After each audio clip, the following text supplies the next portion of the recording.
Como historiador de la ciencia, hace mucho tiempo que me enfrenté al reto de intentar explicar qué es eso de la ciencia en los países que supuestamente no tuvieron ciencia, en los lugares que no aparecen en las enciclopedias, que no aparecen en los libros estándares que nos muestran cuál es el pasado de la ciencia. Así que eso me llevó a hacerme preguntas acerca del papel de los amateurs, del papel de los aficionados que están dentro de la ciencia pero nunca llegan a tener el reconocimiento, el impacto como para merecer aparecer en los estudios de la ciencia. Cuando uno se pone a trabajar en los amateurs como sujetos de la empresa científica, enseguida eso te lleva a hacerte preguntas acerca del papel de los públicos también. Y hacerte preguntas acerca de si la ciencia habría podido sobrevivir sin un compromiso, sin una presencia permanente de los públicos acompañando la empresa de la ciencia. En este momento ya tenemos una enorme cantidad de literatura publicada en todas las lenguas que converge en la misma tesis, la de que los públicos son imprescindibles para el desarrollo de la empresa científica a lo largo de la historia. Los públicos son todas esas personas que acompañan a la ciencia a lo largo de su desarrollo. Son los enfermos cuando hablamos de medicina, son los usuarios de las tecnologías cuando hablamos de electricidad, de comunicaciones, de transporte, son los estudiantes cuando hablamos de la ciencia como una empresa que debe ser transmitida a través de la universidad o a través del aula, son todas esas personas que de una u otra manera siempre estuvieron ahí, pero que nunca las historias de la ciencia pudieron, quisieron, supieron reconocer su papel. Claro, los inventores de alguna manera son una figura curiosa, porque son gente que tiene un conocimiento que no ha sido validado por las instituciones, son gentes que desarrollan sus actividades por fuera de la academia. Y ya desde el viaje de Tocqueville a América, ese viaje conocido donde habla de Estados Unidos como de una república amateur, está todo el tiempo haciéndose Tocqueville preguntas acerca de cómo es posible que haya nacido una masa tan gigante de inventores, de gentes que están haciendo innovaciones pequeñas de carácter técnico que han convertido a Estados Unidos en una referencia desde el punto de vista del desarrollo económico, del desarrollo tecnológico.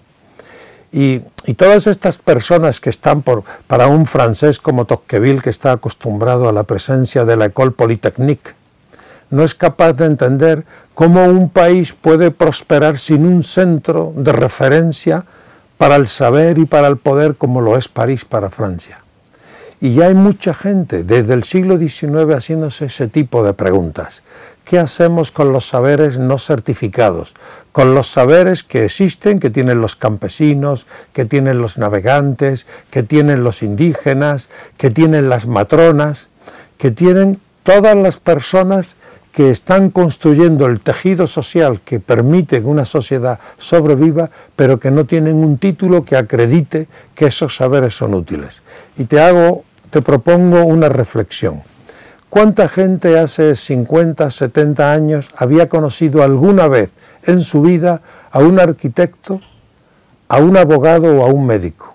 Hoy son personajes, actores frecuentes en nuestras vidas. Todo el mundo los conoce. Pero hace 70 años, 100 años, nadie, absolutamente nadie, había conocido a un abogado, a un arquitecto o a un médico. Y sin embargo, la vida se reproducía, la gente se alimentaba todos los días y resolvía sus conflictos y problemas de habitabilidad con autoconstrucción, lo que tiene que ver con la habitabilidad, pero también los conflictos con jueces de paces, con actores invisibles para la historiografía actual que no supieron darle relevancia a todo ese montón de actores que hoy llamaríamos amateurs, que hoy les trataríamos casi como criminales, pero que ellos mismos sostenían el mundo que habitábamos. De manera que, para decirlo de una manera provocadora, yo estaría tentado de decir que el mundo es una producción amateur. E igual que las mujeres fueron sacadas del relato historiográfico y fueron invisibilizadas por nuestros académicos, por nuestros intelectuales, por nuestros historiadores, también los amateurs fueron invisibilizados y sacados del relato historiográfico. Las mujeres y los amateurs son grandes perdedores de la historia. Y por eso no sabemos nada de ellos. Pero ningún estudio que se haya hecho acerca de su presencia en el día a día de nuestras vidas, de nuestros países en el pasado, ha quedado defraudado. En todos los casos siempre hemos encontrado un sinfín de argumentos para argumentar su presencia, su relevancia, su significación en la construcción del mundo al que pertenecemos. Claro que no es el interés por la vida cotidiana, el interés por los actores secundarios irrelevantes, no es una preocupación reciente, tiene ya como mínimo 50 años. Es en los años 70 y alrededor del movimiento situacionista, cuando esto que llamamos la cultura ordinaria, la cultura popular, que eran vistas como residuos del pasado que había que redimir, escolarizando a las gran masas de población para dotarlas de la cultura que les permitiera entender el mundo en el que vivían, toda esta imagen de superioridad de unos pocos sobre la mayoría de la población quedó en entredicho y comenzó a ser puesta en valor en los años 70 en el siglo pasado. Y ahora somos muchos los que reconocemos una gran sabiduría en haber motivado este giro historiográfico, que no solo es historiográfico, también lo es epistémico, como usted ha dicho, que nos anima a reconocer la sabiduría, la presencia, la inteligencia colectiva que hay detrás de todas esas formas de estar en nuestras ciudades que en definitiva de alguna manera son las que sostienen la vida en común. Bueno, detrás de mi interés por los amateurs, detrás de mi interés por saber cuál es el papel de esos saberes no codificados, esos saberes extramuros de la academia, esos saberes que están en nuestra urbe, que están presentes, que somos capaces de reconocerlos, que habitamos entre ellos, pero que la academia, los expertos no son capaces de incorporar como un patrimonio que activar para resolver los problemas que tiene nuestro mundo. Me tuve que enfrentar al problema de cómo pensar un diálogo posible entre los saberes expertos y los saberes, digamos, no expertos, los saberes tácitos, los saberes afectivos, los saberes no codificados.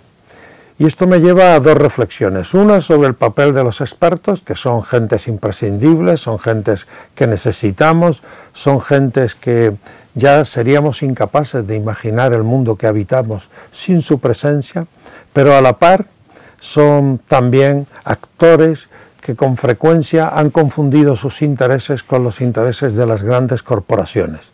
De manera que ya no sabemos si trabajan al servicio del interés común o trabajan al servicio de otros intereses legítimos, pero contradictorios con los intereses del común.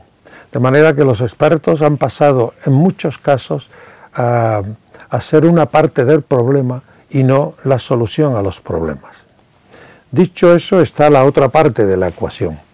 Cómo lograr que el acercamiento a los problemas admita, incorpore los saberes no especializados, los saberes del común. Y esta tensión entre los que saben y los que no saben me ha llevado a pensar la indisciplinariedad no como el gesto de quien no acepta las reglas, el gesto de quien quiere salirse del canon, del curso normal de las cosas, sino como un gesto de quien quiere organizar ese diálogo prohibido, ese diálogo imposible entre los que saben y los que no saben. ¿Por qué?